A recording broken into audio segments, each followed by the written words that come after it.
How do perched and regional water tables differ? Imagine walking through a landscape and noticing wet patches or springs popping up unexpectedly. These features tell us a lot about underground water sources.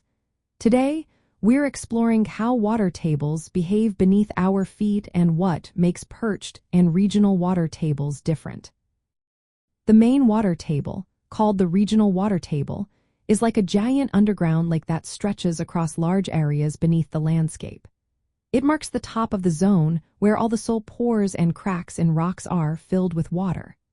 This water table usually follows the shape of the land and changes with seasons, filling up during rainy periods and dropping during dry spells. It is found at deeper levels and is connected to large underground reservoirs called aquifers that store groundwater.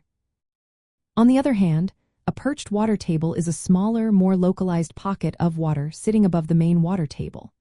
It forms when water gets trapped on top of a layer that does not let water pass through easily, like clay or hard rock. This creates a tiny, isolated, saturated zone that is separate from the main groundwater system below.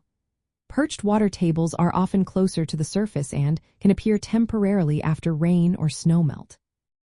They tend to disappear when the weather dries up or when the water evaporates.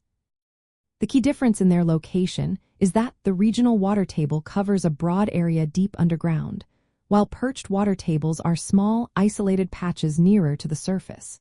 The regional water table is formed by the saturation of soil and rock at greater depths, influenced by large-scale geological formations. Perched water tables form when water is blocked by an impermeable layer, trapping it above the main water table.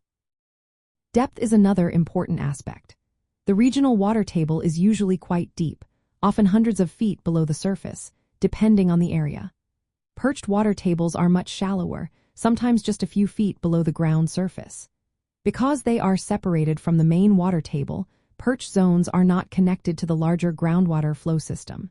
Instead, they are like small, isolated pools of water that can quickly change with weather conditions.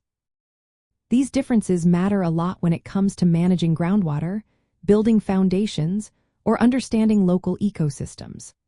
For example, perched water tables can cause wet spots or soggy soil near the surface, which might affect plant growth or construction stability. The regional water table, however, is vital for supplying water to wells and maintaining large groundwater reserves. In summary, the regional water table is the broad, deep, and continuous surface of saturated ground that underlies large areas, while perched water tables are small, shallow, and separated pockets of water trapped above the main water table by impermeable layers. Both play important roles in water science and help us understand how water moves beneath the earth.